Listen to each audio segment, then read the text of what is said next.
اس سے پہلے بھی ہسٹری میں ایسے واقعات ہو چکے ہیں جن کا ذکر قرآن اور بائبل دونوں میں موجود ہے کہ جب نیل جیسا دریا مکمل خشک ہو گیا اور مصر نے 7 سال اسی قحط میں گزارے تھے۔ کیا ہمیں بھی عنقریب ایک قحط کا سامنا؟ یہ جنگ میسائلز یا آرمیز کی نہیں، نہ ہی آئل یا گولڈ جیسی چیزوں کے لیے لڑی جانے والی، یہ جنگ پانی کے لیے ہونے والی جو کہ شروع ہو چکی ہے۔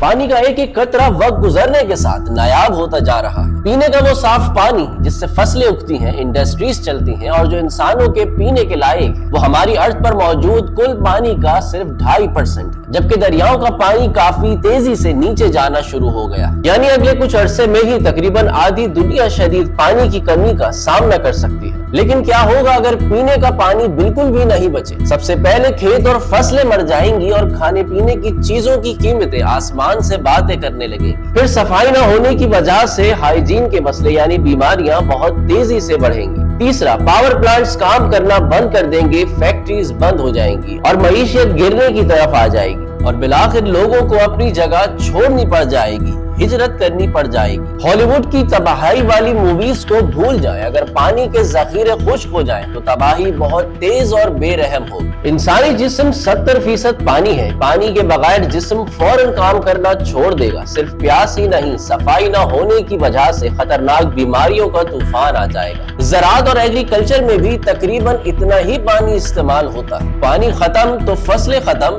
فوراً قحط پڑ جائے گا اور کھانے کو کچھ نہیں ملے گا۔ دوسرا، انڈسٹریز، فیکٹریز اور بڑی ٹیک کمپنیز میں پانی کا ایک بہت بڑا کردار ہے، جس کی ڈیٹیلز آگے ہم ویڈیو میں ڈسکس کریں گے۔ یعنی دنیا کی اکانومی صرف سلو نہیں بلکہ رک بھی سکتی ہے۔ یہ پانی کی لڑائی کوئی چھوٹا کانفلکٹ نہیں ہے، یہ ورلڈ واٹر وار کی شروعات ہے جس کی کوئی بات نہیں کر رہا۔ پاکستان اور انڈیا کے درمیان 60 سالہ معاہدہ جسے انڈس واٹر ٹریٹی کہتے ہیں، وہ آہستہ آہستہ کمزور پڑتا جا رہا ہے۔ پاکستان کی 90% کھیتی باڑی اسی پانی پر ڈیپینڈ کرتی ہے۔ اگر یہ معاہدہ ٹوٹتا ہے تو 2 اٹامک طاقتوں کے درمیان جنگ ہو سکتی ہے، ایک بڑا ریجنل کانفلکٹ سٹارٹ ہو سکتا ہے۔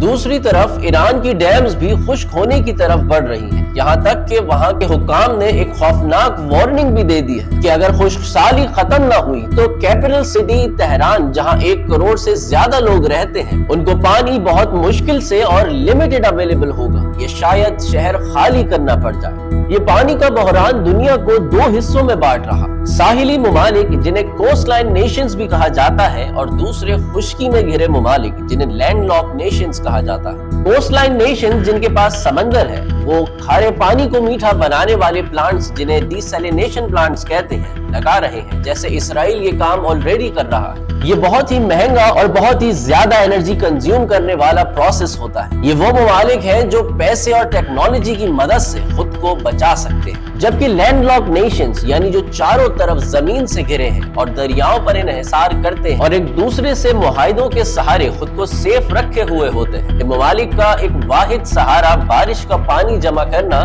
اور زمین کے نیچے موجود ختم ہوتا پانی استعمال کرنا ہے۔ مستقبل کی جنگ ایک پیسے والی اور ٹیکنالوجی والی ریاست اور غریب ممالک کی مجبوریوں کے درمیان ہو سکتی ہے۔ یہ ایک ایسا فتنہ ہو سکتا ہے جہاں ہر غریب ملک یا پانی کی ضرورت سے 2-4 لوگوں کی مجبوریوں کا فائدہ اٹھایا جائے اور پانی کی سپلائی کنٹرول کرنے کی کوشش کر کے راج کیا جائے۔ کیا آپ جانتے ہیں ہم جو موبائل پر سرچ کرتے ہیں، اے آئی سے سوال پوچھتے ہیں یا ویڈیو سٹریم کر رہے ہوتے ہیں، اس ہر ایک کام کے لیے پانی خرچ ہو رہا ہوتا ہے۔ یہ ہمارے ڈیجیٹل دور کی ایک ہڈن کاسٹ۔ ہمارے انٹرنیٹ اور کلاؤڈ کو چلانے والے بڑے بڑے ڈیٹا سینٹر صرف بجلی نہیں یوز کرتے بلکہ ایک بڑی کوانٹٹی میں پانی بھی کنزیوم کر رہے ہوتے ہیں۔ سرورز کو ٹھنڈا رکھنے کے لیے انہیں کروڑوں گیلن پانی چاہیے ہوتا ہے۔ ایک ڈیٹا سینٹر روزانہ اتنا پانی پیتا ہے جتنا ایک چھوٹا شہر، اور یہ اکثر ان علاقوں میں لگائے جاتے ہیں جہاں پہلے ہی پانی کم ہے۔ بڑے اے آئی ماڈلز جیسے چیٹ جی پی ٹی کو ٹرین کرنے میں بہت زیادہ انرجی ریکوائرڈ ہوتی ہے، جس کے نتیجے میں ہیٹ پروڈیوس ہو رہی ہوتی ہے، جسے ٹھنڈا رکھنے کے لیے لاکھوں لیٹر پانی بھاپ بن کر اڑ رہا ہوتا ہے۔ اس کے علاوہ اے آئی میں استعمال ہونے والی چپس بنانے والی فیکٹریاں بھی صفائی کے لیے انتہائی صاف پانی کی بڑی مقدار استعمال کر رہی ہوتی ہے۔